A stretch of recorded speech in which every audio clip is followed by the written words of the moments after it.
Welcome to the Unofficial Steelers podcast, the podcast so unofficial it doesn't have a home. Here's your host, from In Hindsight, Nathan Heitz. From Steelers Nation Australia, Mark Davison. And from State of the Steelers, Daniel J.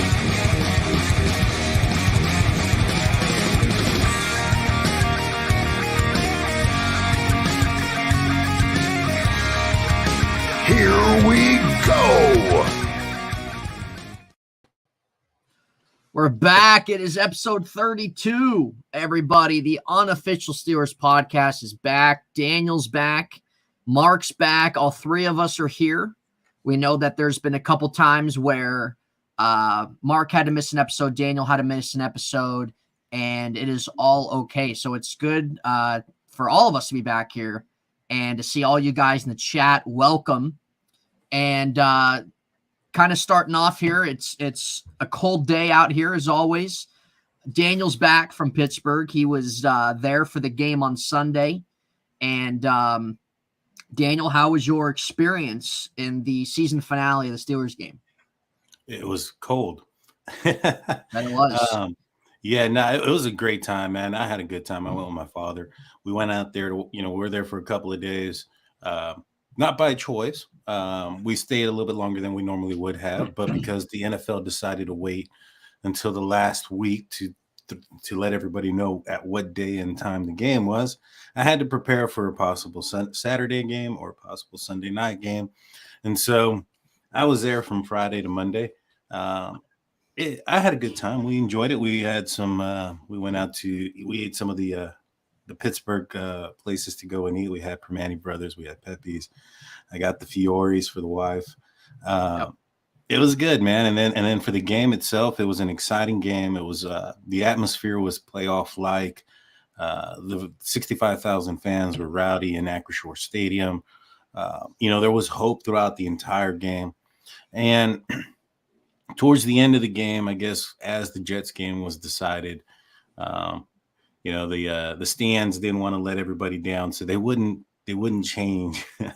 It still read like 1 minute and 40 seconds left and 6-6 for the longest time on the Jets game. So they didn't want to let everybody down or let anybody feel defeated there. But for the majority of the game, the scoreboard was up and down, for the Patriots game and the Jets game, and there was hope, man. There was hope throughout the entire time. And I think it was George Pickens who said it, best. It's like going to a birthday party without cake. And it was, walking out knowing that the Steelers weren't going to be in the playoffs was a bittersweet moment just because the Steelers had won, beat down the Browns, and weren't going to have another week to play for it. So, but for the most part, man, all in all, it was a good trip. Well, it was. And from everything you said, that it definitely sounded like it was. And that's good that you were still able to enjoy the game. It seemed like that was a pretty good game to go to, even though the weather was kind of ass. Did they have any Deshaun Watson chants in the crowd? There was a lot of boos when he walked out. It was, to me, it looked like his thighs were a little sore that game. Yeah, well, I think he had some leftover oil because the guys were slipping off of him. Yeah, I think some of that oil got on Deontay Johnson's hands. Massage Watson, man. He was ass that game, dude. He was freaking ass. Yeah. Deshaun Watson, he's a slippery guy, but outside of that, he Steelers were able to get him down for 7 times. So it was a fantastic. No, they were. It was good to see. So we're glad you enjoyed your trip, man. You got to hit the hot spots. Mark, what did you do over the weekend and for the game? Just cry a lot. Just cried. Yeah. Just got out my Joe Flacco, doll and pushed people, pins and where he doesn't want to be hurt. You know what I mean? The voodoo doll. Nothing like that. It kind of sucks, right? But going back to Deshaun Watson, I said it before. I reckon they should have started Brissett. Dead set. They would have had a much better chance with Brissett than it would have Watson. But because of the money, the big time player, they gave him all the stuff. They went and got him. They had to play Watson. He just wasn't ready. He wasn't. No matter what you think on the off season stuff or off the field stuff, he wasn't ready to play. So that's why they sucked. You would have had a better chance running the ball with the Browns and Brissett and see what can happen and have a chance for the playoffs, but they didn't do that, so they're dumb. But that's the Browns being the Browns yet again. Like, they are like absolute failure. When you think about it, like giving up all their picks for Watson, what do you think he's going to be good next year? The only good player that I like on the Browns right now is Nick Chubb. He's the only one that I like. Like, you can run the ball hard. But it was good to see our Steelers win by 14, like take control of the game. Good to see Derek Watt get a TD. I was watching all 3 games at once. That's really hard to do. I was watching the Pats, the Jets, and the Steelers play. Then it came down to the Jets, and the Jets missed a field goal. Joe Flacco and that team just couldn't do anything. They couldn't score 1 TD. That's why we're here. Now, look, next year, I don't believe if we have a chance for the playoffs, I think they're going to win 10, 11 games the way they finished. Right. Think about how the way they ended, right? 7-2. It would have been pretty fun to see them, go into the playoffs. But at the same time, how would you beat Buffalo with how they're playing and who they're playing for? So maybe it's a good thing in looking back at it, that the Steelers finish on a winning, 4 games in a row, they finish on a win rather than a loss. That could be a positive too. The fact that Daniel said that George was pretty fired up and said, "Oh, there's no cake there." He wants to go win. There are so many positives, I think, for the end of the season going forward. But like, if we have a good draft, we're in a really good spot. Like, they can contend for the North next year, 100%. Like, this team wants to fight. Mike Tomlin was asked the other day. He was asked the other day, do you still have fire? Do you still want to coach or something like that? He said, "Oh yeah, more than ever." He's ready to go. So this team can rally around, dude, and finish on a win. The last 4 wins, it's sneakily. It doesn't feel that bad, to be honest. You know what I mean? Like when we versus the Chiefs, right? We versus the Chiefs, and it was good by Ben. Thank you, Ben. Something felt like a bit of a void there, but now I feel like Kenny's the guy. Or he can be the guy. The running game's 1 and 2. Najee Harris and Warren 1, 2. Those are your guys right now. You go into camp 1 and 2. You find a third. You figure out the O-line. And also the O-line got better. The O-line played all the snaps. So things got definitely better along the season. I'm pretty hopeful for this team going into week 1. And we have an easier schedule too, being the 3rd team in the AFC North, right? And we already saw some of our teams like Jags, Cardinals, teams like that. So I reckon they have a good chance next year, to be very honest. Yeah, and that's what we're going to be talking about. Honestly, we're going to be talking about really the future. We're going to be talking about the optimism that we have, that you guys in the chat might have. We'll definitely take some questions as the show goes on. So guys in the chat, you guys feel free to put your thoughts out there, add on to what we're saying. But yeah, I agree. I think that it's definitely a bummer the Steelers did not get in. But at the same time, we knew that they weren't going to make a deep run in the playoffs this year. They're not quite set for that yet. But still, nonetheless, I think many would have liked to see them still play another game. It would have been hard for sure. It would have been real hard going into Buffalo, but it would have been fun. It would have been fun as well. Kenny Pickett versus Josh Allen, and he's no saint either. He threw one of the worst passes I've ever seen in my life on the back foot and got picked near the end zone. So, but they're playing for a lot. I think, it all happened for a certain reason. Like the fact that we went 7-2 and won 4 in a row, and we beat the Browns we've been waiting for this game to win by 2 scores.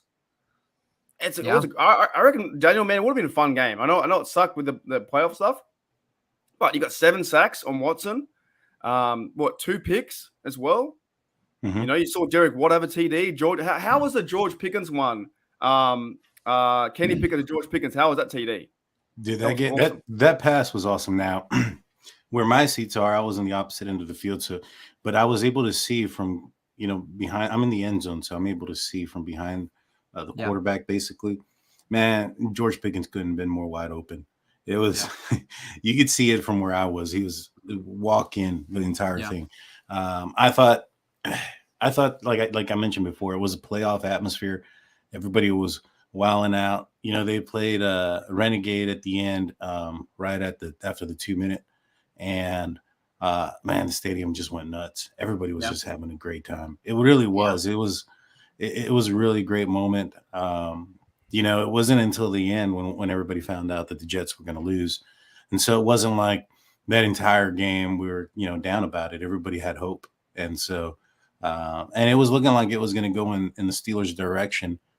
Based on the score, it looked like it was going to be hard for either team to put up points. And so if it ended up in a tie, the Steelers would have been in. Yeah, they would have. And if the Steelers won at least one of those games this year that they blew, they just would have had to win. But that's not the way it went. But still, this is, I think, something every Steeler fan should be optimistic. I think every Steeler fan should be excited about what the future holds going into next year and beyond. And that's why I said if they made the playoffs, or even if they didn't, and the way they finished this season, it's not just for this year. This is for the long term. This is for the future of the organization. And I know that you have some people out there say, oh, they didn't make the playoffs. It was a failure of season. Look, if Big Ben was still the quarterback, yeah, it would have been a disappointing season. But the thing is, this was a season. No one knew how it was going to go. You had new faces, stuff like that. You couldn't have that expectation of that. And the fact that how they finished the year, and they still fought for a playoff spot the last game of the year, especially in a quote-unquote down year. I mean, how many teams would kill for that, right? So there's a lot to build off. There's a lot that they can hang their heads high on. And I think a lot that Steeler fans, look, this was supposed to kind of be a transition type, rebuild type year, and we didn't really know how quite long the Steelers were going to have to be in that spot for. Not saying that they were going to be in purgatory, but we didn't really know how quite long they were in the spot. It literally was 1 year. There's so many teams that it feels like. That it is. There's so many teams that have been rebuilding their organization for years and years and years, and they just can't figure it out. The Steelers, they had this season. No one knew how it was going to go. It was a different year. People were calling it a rebuild year, stuff like that. But it literally lasted 1 year, and was it even a rebuild year? I mean, they missed the playoffs ball in game. So they've set themselves up well for next year and beyond. And they're not going to be, we can all sit here and say they're not going to be in the type of rebuild purgatory that maybe a team might have to be in for a few years. They're not going to be in that. And that should be exciting. That should be a great feeling, knowing that they are in the spot of ready to compete, right? Ready to win. And that this offseason is exactly why it's going to be crucial. They got to be aggressive. They got to make some decisions that they're not really used to making. They got to make some splashes. They got to do something different. That's what they're going to have to do. So leading into that, what do you think is maybe at the top of your head? It might not even be the number one thing, but at the top of your head, what do you guys think might have to be the main approach going into the start of the offseason? Mark, go ahead. The main approach I think would be to find out if MC's coming back or not. That would be kind of cool to see. Now, I guess because we won out near the end and the offense did get better, the play calling was better, the execution was a lot better, the points did go up. He still did average over 17 points a game, but what you saw was when they ran the football effectively, the 1-2 punch, things worked out. So I think for me, it may be Steeler Nation, knowing if that's going to be the guy or not, you can build around that. But if you're talking like maybe player personnel, it could be, I don't know when they start the trades or when guys start leaving, that kind of stuff. But, will Deontay be there? Do they trade him away for picks? Of course, it's going to be Pickens. It's going to be Austin's coming into the mix too. I would like them to see, sign Steven Sims, but maybe getting another guy as a receiver. I don't know like that. But I'm not too worried like what's going to happen in the offseason, to be very honest, because I think they can build around this young offense. Like, I thought the offensive line did pretty good all year. And a lot of people, including myself, were like, oh, they're not the best one. But yet they played all year together and they started to run the ball really effectively right down the stretch. So I think once we know who the coordinator is, and it probably is going to be Canada. Like, from I guess an organizational standpoint, why would you fire him now that you've done so well with him near the end? I don't know. What do you guys think? Oh, Canada's going to stay, dude. Mike Tomlin didn't come out and say, hey, he's going to be here, but he talks about, his performance was encouraging. And as the team grew, and a lot of people don't want to hear it, but he said as the team grew, so did Canada. And there's context that has to be put into place. You had a rookie quarterback enter this offense during a very the strength of the opponents at that time of the year when he entered into this, the schedule was super high. He's going up against Buffalo, Miami's defense, Tampa Bay, the Eagles, and Canada came out and said it himself. He was like, I'd love to give these guys the entire playbook and they understand it just like that. But that's not how this works. You have to manage them at certain points. You have to limit them so that way you don't put them in a bad situation. The answer when you're going into those situations with a rookie quarterback who's been on the bench for 5 weeks, who's has a lot of young pieces around him, isn't to open up the playbook that quick. You're going to put yourself in a position where you're going to have multiple interceptions, multiple turnovers, and then the confidence thing is going to go down the stream. And so what they did was they managed their players and managed their, they made the playbook simple. And as this team grew and learned, they got better. They understood it. It opened up. That's why the progress has been going in an upward trajectory. It's gone from can this team get a first down to can this team put a quarter together? Can this team put a half together? And it's been that little step going up and up. And when you look at the entire, process, I don't think there's an offensive coordinator out there that could have done it differently with better success. Could they have opened up the playbook? Yeah. Do you think they'd be 9-8 at this point? Probably not. Could you have hindered, Kenny Pickett's confidence if you had him throw it, after the bye week, 40, 45 times a game, and he's throwing 2 or 3 interceptions? Because he's still a rookie quarterback learning this offense. And so when you put all those things into context, there's no way they're going to fire this guy. Especially when I think it was Mike Florio who stated that Mike Tomlin handpicked Matt Canada. He's the one who wanted him here. I doubt that, he has 1 more year in his contract. I don't think he's going anywhere. Well, yeah, I think that there's, I think you can look at both sides of the puzzle here. And knowing how the Steelers have done things, I don't really think it would really surprise anybody if they decided to keep him at least for next year. His contract expires and they can go on from that. But we know that in terms of certain things that were being held back, he had a part of that. There was also a lot of other factors as well. So you want to be fair at the same time. After really with how this season's kind of ended, I know that we all agree that the Steelers are on the rise. I think we can all sit and agree that there's a lot of things that we can really dissect and pick apart as to what we're excited about. But with this offseason, pretty much is what it is now.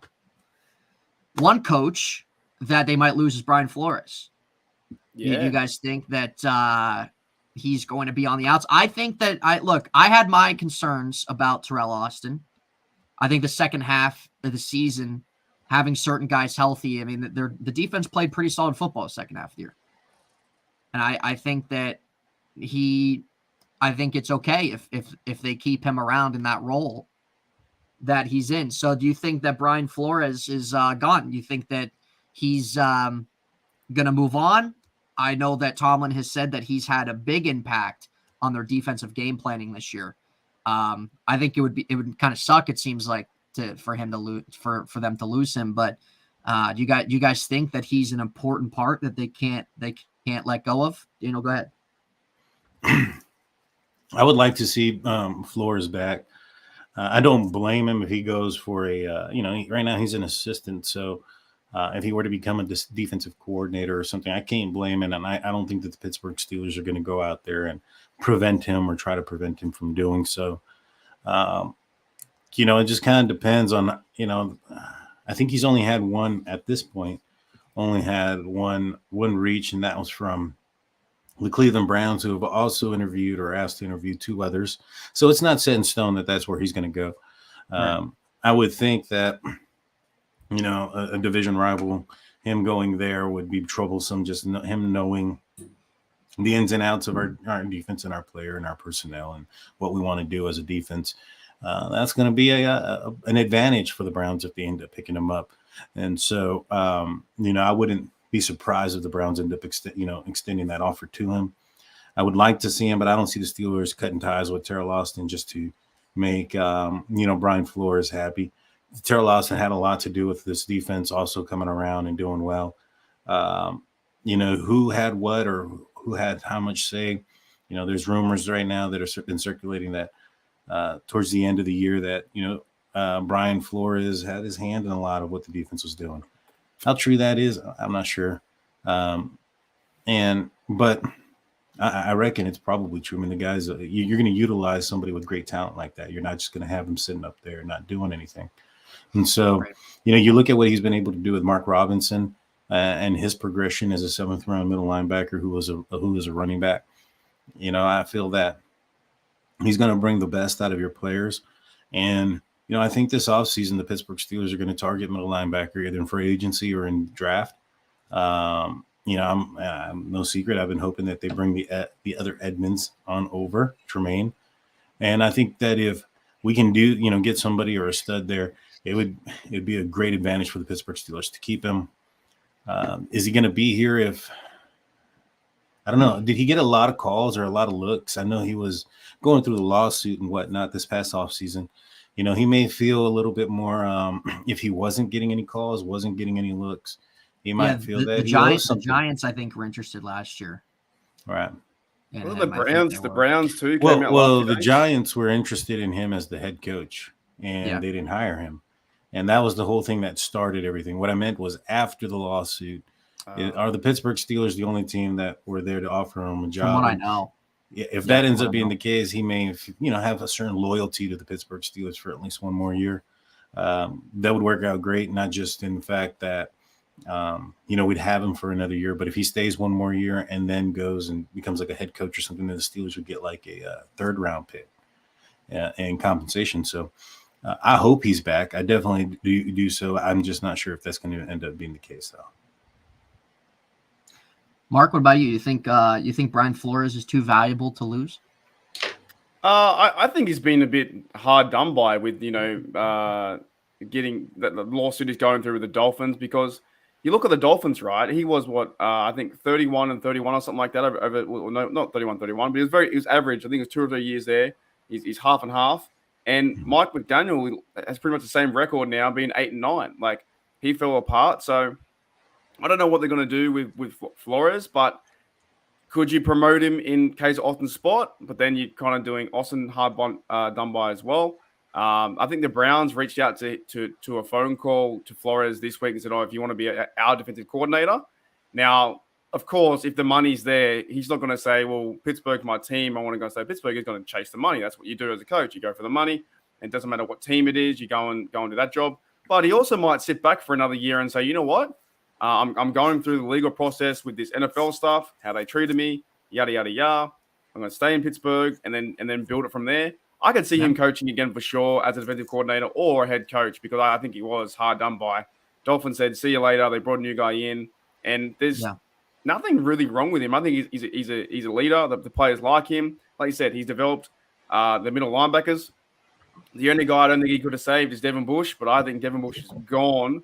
I think he can't be a Steeler this year. And I would love to see Tremaine Edmonds come in. I think even Terrell was asked the other day about Edmonds and Terrell's situation. Will he be a Steeler? Like, he likes playing in Pittsburgh. But wouldn't it be cool to see, you give a deal to Edmonds and you bring in the other Edmonds brother? That to me would just be Pittsburgh Steelers football. Like you say, Daniel, hire anyone's cousin and their brother. And they would want to play. Like, I know Cameron Hayward loves to play with his brother, and there's been speculation now that Cameron Hayward might be hanging at the bootlaces, or we don't know what's going to happen with him. He's got a big contract, but at the same time, you can just tell like Connor Hayward's got that steel blood in him. And I think if you bring in a guy like Tremaine as middle linebacker, and whoever you put him next to, if it is Miles Jack, that would be a fun defense. Like, so, and if you have a guy like Flores who is a head coach or defensive coordinator, that skill set, it only makes our team better. And maybe that's why we are 9-8. Like, we don't have this rebuild. Like, people talk about the rebuild and we crash and tank for this, tank for that. At the same time, the Steelers went 9-8 with a winning season. and they got, 3 picks in the top 50, sorry. Thank you, Chase Claypool, you loser, right? He did nothing over there. And the Bears stink too, right? I don't understand if we're saying should the fans be excited, 110%. If you're not excited coming out of this loss, I don't know how you can ever be excited, to be very honest. If you're a Bears fan or a Texan fan or a Jets fan, it's the same old same.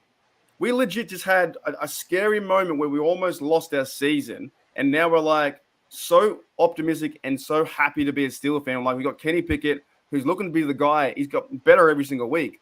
Yes, he threw picks. He did this. He did that. He threw the game against Dolphins, but he's getting better every single week. If you're a Bears fan, I don't know where you turn to. You got the number 1 overall pick, but look at your roster. Is Fields the guy? Yeah. I just don't understand what you meant to do there. You got Claypool meant to be number one. He ain't doing nothing. So we're in a good spot being Steeler fans. We have an easier schedule next year. We have the top 3 picks in the 50. Go and shore a few things up. And like I said, we have Flores there, who's been a head coach before. Can't be a bad thing. No. And just speaking of the Bears, we're not going to talk about the Bears or anything, but they got a big offseason ahead. And if you're a Bears fan, again, this is one of the things. This is why I have not always, but what I've been saying this year is that there's so many teams in this league that have just not been able to figure it out. Management, coaching, quarterback, roster, you name it. I can go over all the teams.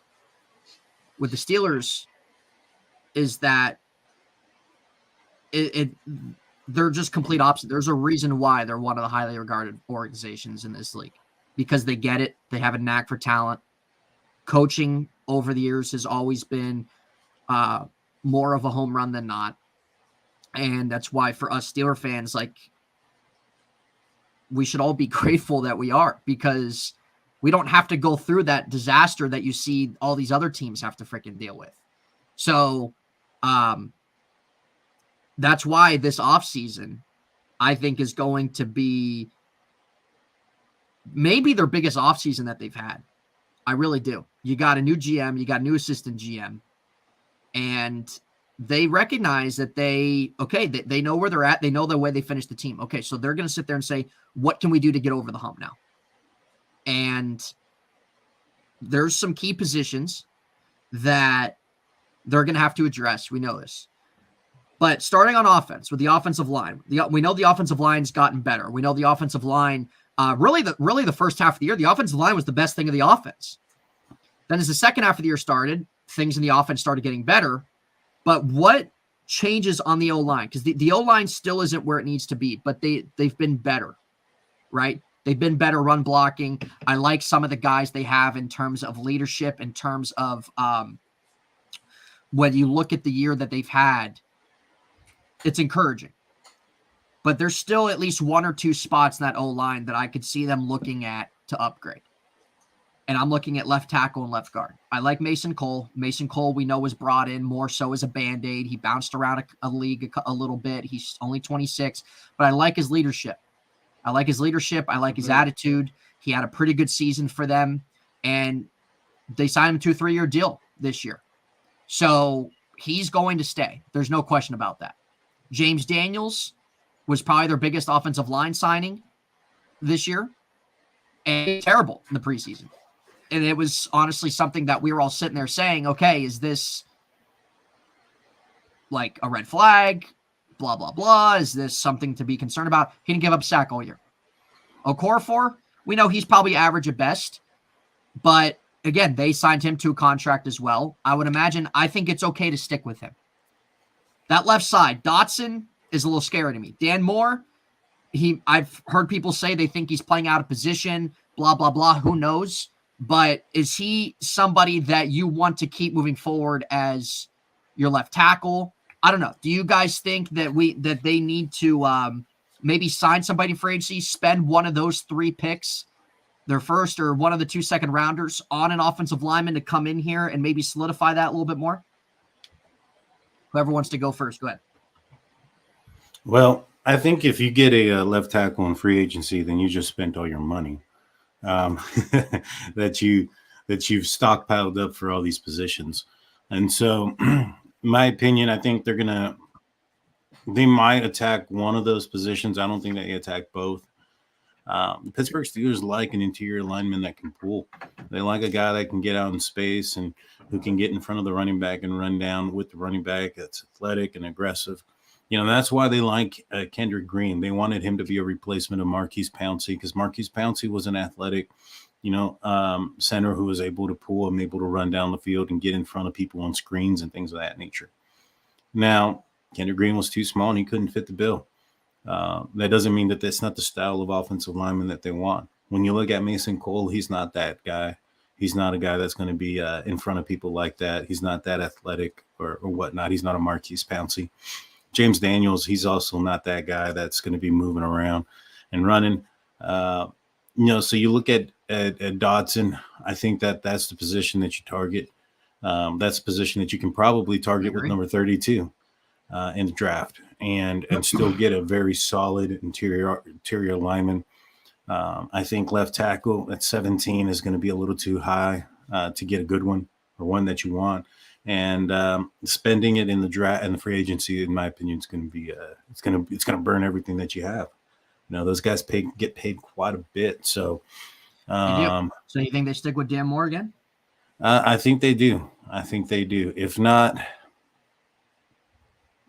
maybe get a veteran who's not going to break the bank. But even at that, how much better is that guy going to be than Dan Moore? Yeah. I don't know, Mark, you think that you think O-line find themselves established that in the draft? You think I don't know, what do you think? Here's the thing, though, I find very interesting, right? And I want to go back and, throughout the season, it's so hard to watch all the players and the O-line and stuff like that. But the fact that they played 99% or I think pretty much all the snaps together, right? That says something to me. So now, of course, I think I agree with you. Mason Cole, he got the was it the Chief Award or the I can't remember the other award, the Chief Award, the Media Award, right? He looks like he's going to be a Steeler. You don't even know what team he came from there. I came from the Vikings, but he looks to me he's going to be a Steeler. And also James Daniel, looking back at some of his stuff too, he played well down the stretch. He didn't play well at the start. So those two guys are set. Chooks always gets a bad rap, and then he can defeat players like Myles Garrett and those dudes. And I think he plays all right. He's got to go into year 5 now, year 6. So he hangs around. You are right though. On the left-hand side, you had seen some times where Dotson gets turned around like in a heartbeat, or they miss a block or a read or whatever. So I think always with the offensive line, you obviously you can't just have 5 good players or great players and no one behind them. So they should go into the draft. I'm not a draft guy. Every year, at this point, I should almost turn my channel off and start back in September, right? Just play reruns of my live stream reactions because it's not my strongest suit. But when they're wearing the black and gold, I can try and figure things out and see what they're going to do. But I wouldn't be surprised if they were to start those same 5 and then go and draft someone to be behind them. Now, will Green be there? I'm not too sure because the way that you see what Green did this year, he was never playing, right? They never played him. But the O-line was so healthy all year, and that's what kind of helped. That's what helped this team, be healthy all year. So I could see them go in the draft and maybe go a bit higher, 32 or I think it's 45 or whatever it is, to get an O-lineman. They haven't done that in previous years where it's been so high. But I think we're in a really good position, though, when you think about it. Like I said, you got Najee Harris and you got Jalen Warren as 1 and 2. You don't need to go find a running back. You can maybe find a running back in the draft later on if you want to, or bring in a free agent if you want to. Receiving-wise, depending what they do with DJ, you've got Pickens and Calvin Austin to experiment with. Do they go and get a receiver? I don't know. You've got Kenny Pickett as your quarterback. They've got pieces there around there. It seems like there's less holes on the offense than there is the defense this year. You got Connor Hayward who can fill in. Gentry's an undrafted, I think. So Gentry's a free agent, but they kind of like him too, and he's so cheap anyway. You can pay him some money. Moves there. So it doesn't seem like there's many holes on the offense. So if you go out and get a really good tackle, and you know what? I kind of believe more than ever than before, this draft was pretty good. Kenny Pickett, George Pickens. We still have got to see what's going to happen with Calvin Austin, but he's a speedster. They can use him well enough, and he can open up the offense, right? Mark Robinson, of course. DeMarvin Leal, he played some good football near the end, and at the start too before he got hurt. And Connor Hayward too. These guys have all been impactful for the Steelers. So that was a really good draft. The only one that didn't play for us was Chris Oladukin. No idea when you went and got him, and he was shipped away. Said, "See you later." Right. But I'm pretty confident in this team, in the Steelers, and also the coaching and the organization. You know what? They got like 3 top picks right now. And I don't know any of these college guys. I have no idea. All I know is it Stenson or someone, the quarterback, or is it Brock? Who's the Brock Purdy's already in there. Who's the guy they're going for now? You talking who's the top quarterback prospects? Yeah. Bryce Young, That's right, CJ Stroud. Yeah. Stenson, that guy's like 29. Is he really? Yeah, he's like 26 or something like that. I saw somebody say on Twitter the Steelers should draft him in the late round and bring him as a backup. Maybe they should. I mean, maybe. they'll have the oldest less than 2-year quarterbacks. Is that his name? Stenson? Is that his name? Bennett. I think it's Bennett Stenson or something like that. Yeah. The guy just won the second national championship with Georgia. He reminds me of a guy. There's an old 80s movie. And I'm trying to think of the name. He reminds me of the lead character. Fast Times. You remember this movie, Fast Times at Ridgemont High? Do you guys know that movie or not? Am I? That's even old for me though. So if you guys in the chat know that movie, I've heard of it. I've heard it. Fast Times at Ridgemont High. His face reminds me of that of the lead character. It's a bit dorky, short hair. It kind of looks like. Actually, I can't do another reference, but he reminds me of that character. Anyways. Someone might know who he is. But what I'm trying to say is I believe in the Steelers, man, this offseason. I think you've got your guy, right? You got Kenny Pickett. You got Connor Hayward. He could be tight end number 2. Like, he played fantastic, and he's a Steeler. So if they go and get someone on the offensive line, fair enough. But they might start those 5 and keep those dudes and just have a backup. Or, they're going to get better regardless, right? Yeah. Well, that's obviously the what's the word I'm looking for? That's the optimism. I guess I'd say that's kind of the optimism there, that you would think that they would take where they are and see, okay, what can we do to get to the next level? So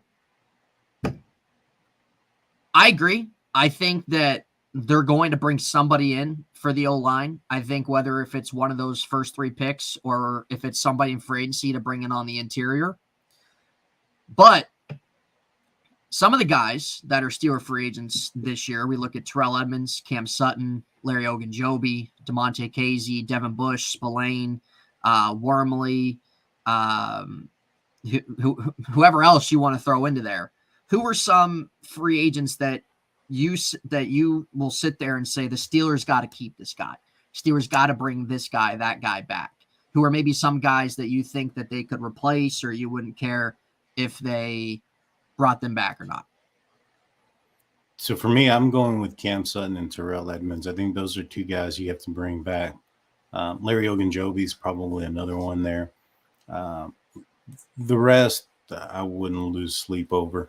As far as the free agency goes, they leave a lot of holes, but those guys there, those 3 guys on the defense, I think they definitely need to come back. We saw what this defense was without Terrell Edmunds in the middle of the season when he went down for a couple of weeks with a concussion. It wasn't a good showing. You need your Ryan Clark to Troy Polamalu, and I think that's what he is. He doesn't have the best hands, but he's not a receiver. He's a defensive back for a reason. But I think he's an athletic one, and he's also a guy that I think can bring in his brother to shore up the middle there. So it's got to be encouraging to hear him say that, right? Yeah, exactly. When you hear that, and I would love to see that, man, because then you can really, really use those draft picks for best player available, and that's kind of what you want to use them for, anyways. You want to pick the best players on the board and not draft for need. And right now, the Pittsburgh Steelers need a middle linebacker. Devin Bush ain't coming back. Bad. Yeah, Devin Bush ain't coming back. No, see you later. Yeah, Miles Jack. It's too bad with Bush too, because he had a good rookie year. He was playing really well before his knee injury, and he just hasn't recovered. And sometimes that just happens with a lot of players around sports, is they have a serious injury and they just cannot come back to form on that, which I think that's more so of that case than just Devin Bush not being good, because he's shown that he can be a good player a couple years ago and stuff like that. Mark, what about you? Who are maybe a few names that you really think are vital for the Steelers to keep into next year and beyond. Easily. And also, fellas, I have to go in about 5 minutes. But easily bring back Ogunjobi. So I'm reading them now, right? Ogunjobi's coming back for sure. I think they'll bring back Cameron Sutton. Terrell, I think he'll come back. And possibly DeMonte Kazi. Those guys, I think, will come back for sure, right? But I think that is vital. I think Ogunjobi had a really good year. I think he can help shore up the front. I think he played some good football. He was on a 1-year deal, I guess. So go and sign him to something. I think they're going to bring back. Is Spillane? I think Spillane's on the undrafted. Yeah, he's a free agent. Yeah, what I keep saying undrafted. Yeah, free agent. Yeah, so there's a lot of guys. You know what? Too, there's a lot of guys on special teams. Spillane. Marcus Allen, he's done. I don't think he comes back. There's no way. I don't think so. Jameer Jones, Snell, Pierre, like a lot of guys on teams that they need to figure out too, right? You're losing half your team. So Derek Watt as well, that you said. So, how many we got? Like 22 players that are like how many would they sign? Maybe half of that, I guess, or maybe 10 players. So Ogunjobi. I would be okay if they brought back Derek Watt on a cheap contract. You got a TD. How good was that? Yeah, I know. I think that was his first Steeler touchdown, wasn't it, or second? They actually used him pretty well. They used him. Boykin's one too. They did. They actually used the fullback position this year, something they have not done in years. He got 7 first downs, I think, and he missed one of them. Got a TD. They used him to a certain point. Imagine if the Steelers used Roosevelt Nix like that. Yeah. Oh, I mean, do you remember that touchdown though? That touchdown he got against the Ravens. He ran over the guy. That was so good. Yeah. He caught it and was just like, oh. Yeah, there's a few names that I really think a lot of Steelers fans want to see them bring back. But what's really telling to me is Cam Sutton and Terrell Edmonds have literally both come out and said that this is home. This is where they want to play. This is where they want to be. And you hear that so many times when players are free agents or they want a contract extension. They love it here. And you see that for guys that leave. You look at the players that have left the Steelers and have regretted it. It's just because they have stability here. Look at Bell. Look at Bell and all those dudes. Everyone who leaves us goes and has a horrible season. It's like, what? Who's the only one that Emmanuel Sanders had a good season without us, right? He went okay. Yeah, he was good with Denver. Haywood, but Mike Wallace's career went down the drain after he left here. Santonio Holmes went down the drain. Le'Veon Bell went down the drain. The list goes on and on. Yeah, Antonio Brown won a Super Bowl. Yeah, Antonio Brown did win. He went off the edge though. Yeah, I don't know. He did win a Super Bowl. He did win a Super Bowl. Something else, man. He is something else. But you're right. Like you look at and James Conner went over to the Cardinals, and they he's doing okay. He's doing well, but the team isn't. So yeah, man. I would say if I'm a player, I know the money's the money, right? But don't you want to play for somewhere you love? Do what you love. Don't go to an organization where you go to the Texans or whatever. I think if Cameron Sutton stays, he's a vital piece to that. He absolutely is. He absolutely is. And he's been the best corner they've drafted in a long, long time. Wait, what about Millette? He's not free agent too. I mean, they can always bring him back. Yeah, he might come back too. I'm not too sure. I would love to see the number one thing for me in free agency. I would love to see is I'd be all for bringing in Tremaine Edmonds. I would love to see them bring in just a really put money toward a really good defensive tackle. Hayward, bring Ogunjobi back. That free agent defensive tackle and DeMarvin Leal. That's a great 4. Would love to see that. Obviously, you got to upgrade inside linebacker. They got to get a little help at edge a little bit, but you can do that through the draft too. We know corner, they need to strengthen as well. They could always bring somebody in at corner through free agency. They could draft a corner early as well. I still like Levi Wallace. I do. Ahkello Witherspoon's good as gone. Goodbye. He's gone. I think that there's quite a handful of guys that they can cut that they'll free up some cap space too. But it's kind of crazy to think though. Defense. Oh, Trubisky. I got a question for you guys before I leave. I'm gonna ask you a question. I'm gonna ask it, then I'm gonna leave. All right. I'll be watching on the outside. Now that the Steelers are winning or have this like new culture, is this a spot where free agents want to come to this team? You know what I'm trying to say? I think so for sure. What do you think? I'll see you guys later on that one. I got to go and do another podcast or help another podcast. Go ahead, Mark. We'll see you Saturday. All right. See you later. Catch ya. Yep. See you later.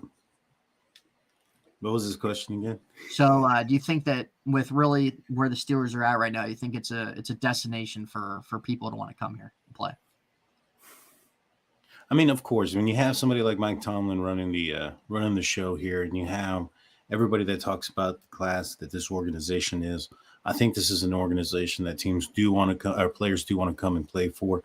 Now that they're turning a corner offensively, the Steelers might be attracting more talent, but I don't think the Steelers ever wanted to build their team in that way. I think they're a team that wants to build through the draft and bring homegrown players and develop them. They got burnt with Ingram a couple years back, and Mike Tomlin came out, afterwards saying this is why we like to develop and have those players build up through the organization versus going out and getting them. With that being said, this year they got a lot of money and they're fixing to get a lot more. The players that they're going to bring in with that money are probably going to be some that you're expecting to be a starter. Middle linebacker is one thing that I'm looking at. Maybe a left guard, like we mentioned before, or even a left tackle. There's not going to be a question mark whether or not they're going to be on the field. And so you're not going to get that disgruntledness if somebody like a Dotson or Dan Moore would beat somebody out. So that's not going to happen. And so these free agents that would be coming in would be a benefit to the team. And it could be. It depends on, the way that season, other players around the league see this team. Matt Canada has gotten a bad publicity, not just from Steeler fans, but from media, from other, sports personalities and things of that nature. And so that could be a deterrent. Folks might see the Steelers, they're just an average team offensively. So they may not want to come if they're not going to get those gaudy numbers. If it's like a receiver or a tight end, which I doubt it will get another tight end. Thankfully, Pat Freiermuth didn't get severely injured in the game. It ended up being just a sprain, so he's not going to need surgery or any of those things. So, I don't think the Steelers are going to be looking to fill a lot of positions offensively. Maybe perhaps if Gentry goes, they might get another tight end, a blocking tight end, a bigger guy. But offensively, I don't think they're going to be trying to attract too much of no, I agree. Skill players. But defensively, I do. Yeah. And when you have players like Cam Hayward, TJ Watt, Minkah Fitzpatrick, that's going to attract other players as well. And so it definitely is. Pittsburgh, I feel like, is always usually a pretty attractive destination for certain players. But I think when you look, I think a lot of guys around the league are recognizing really what the Steelers did this year, and that they're on the rise, man. They're on the up, and you want to play for that. And a lot of players love Mike Tomlin, right? They know the Steelers organization's nothing but stability. They know what they're going to get, and yeah, they don't really need to do a ton offensively because you have such young talent there that has grown this year, that was there last year and have took a step in year two. And I would love to see a veteran wide receiver. I would love to see that, the guy that you're not paying a lot to, like a Jamison Crowder type guy. I would love to see somebody like that. I'm not saying him, but just someone in that type of realm that's been there, done that, and has some type of resume to him that can bring leadership. We know that wide receiver room is young. They need some leadership. They need some stability there. Offensive line, we know that they're probably going to do at least something there. Probably not. Obviously, they don't need to do anything crazy on the O-line, but you can definitely bring somebody else in on that left side for sure. But other than that, it's a young group that's continuing to grow. Defensively, yeah, like you said, Daniel, that's probably going to be the main target that they're going to look at free agency. Probably, I think, even through the draft, I feel like the draft's going to, again, probably be a little bit more defensive heavy than not. And that's kind of the great thing about it, is having TJ, Cam, and Minkah, three really cornerstone guys there, and guys that want to come in and say, hey, I know what I'm playing with. I know who I'm playing with. And I easily see that being a really great attraction to maybe some of the more top-tier defensive players in the league. Steeler Girl asked, do you think Cam Hayward stays? I do. Mike Tomlin had stated, he said something to the effect, that's Cam being Cam when he made that statement. He appreciates everything about football and understands all aspects of it, including the business side. But at the end of the day, he stated that Cam was the kind of guy who will still put his name on his helmet in training camp on a piece of tape or whatnot, which is something that new players coming in they do so that people can remember who they are. Cam Hayward is a guy everybody remembers, and so he just takes everything. He appreciates it all. I think he's going to be back. I think the Steelers are going to do something about that $23 million though that they owe him this year. I think there's going to be a restructure, but I think he has at least 1 or 2 more years in the tank. And so I wouldn't be surprised if I see an extension for 2 years with, something like, what they've done in the past, where that last year really isn't a year. It's just a money dump, so to speak. Yeah. Yeah. I think he's got a little bit left there, man. And he's just, he still put up 10.5 sacks this year. His presence was still more times than not known. I think that he started the season slow, but so did the whole defense. The whole defense just wasn't good the first half of the year. But you saw what he was still able to do. You saw just the presence he had and his leadership. You just can't take away from anything either. So, and I think Cam too. Cam knows too. Just this team, man. Like maybe it'd be a little different if this team was like in a certain purgatory where we knew it was going to be a few years or something like that. But with where this team is, like they're ready now, and it only took like. It was just one of those things. We had to wait, see how this season played out, see how certain guys are, kind of what you have, and they're ready now. And it really didn't take long at all. So that's kind of really the great thing of this type of organization and stuff like that compared to so many others around the league. Like it's really an incredible thing. But yeah, I think Cam recognizes that, man. Even his brother said he still thinks his brother's going to play another few years or so. And kind of hyping him up and stuff. But really to kind of wrap it up, guys, there's going to be a lot more off-season talk on our own channels on this podcast that we all do together. And this was just kind of really breaking the ice of with the Steelers officially entering off-season, maybe just certain things that we could see happening. Maybe what are some really kind of key things that maybe stand out more than some others as they kind of kickstart and kind of start doing their homework again, everything like that. But we're all excited for this offseason. And we're excited. We think that it's really a great thing ahead that I think really a lot of fans have for the Steelers. So really to kind of end it and everything,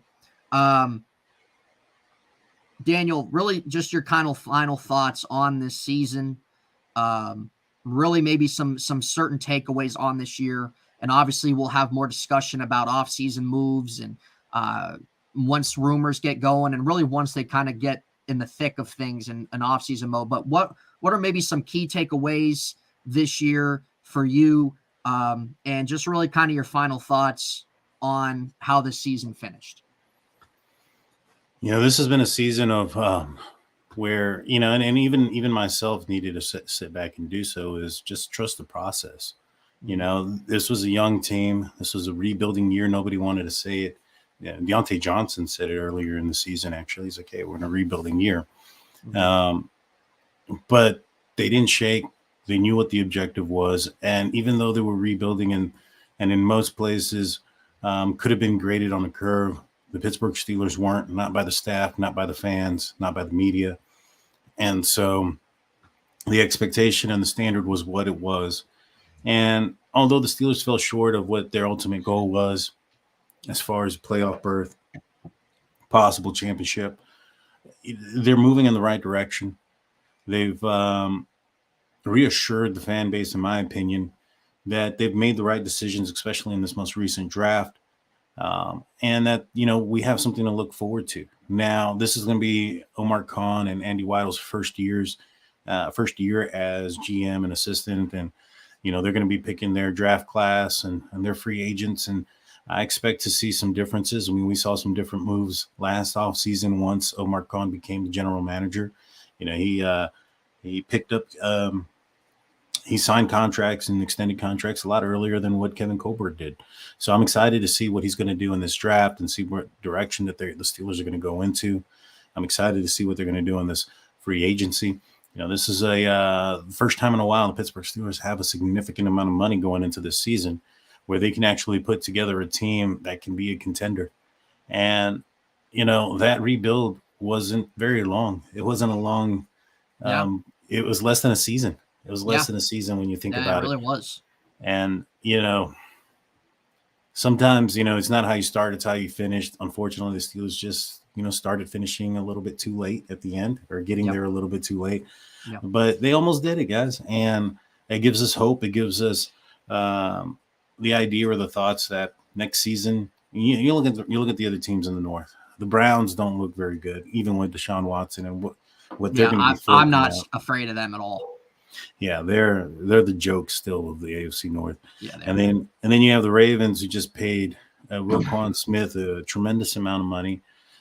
If they go and pay Lamar Jackson this offseason, they ain't gonna have money for anybody else. They ain't gonna do anything else, man. I'm not worried about them at all either. And then you have the Cincinnati, which is probably going to be a team that's going to be a sore in our side. And I think we're going to be a pretty big sore in their side as well for years to come. And so it's going to be I think that's a new rivalry that we're going to be looking at based on the other teams in the division.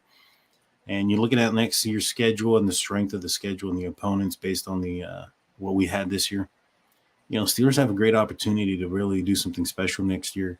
And it starts now. It starts now with picking up and extending the right people and putting together a team for 2023 that's going to make a big push.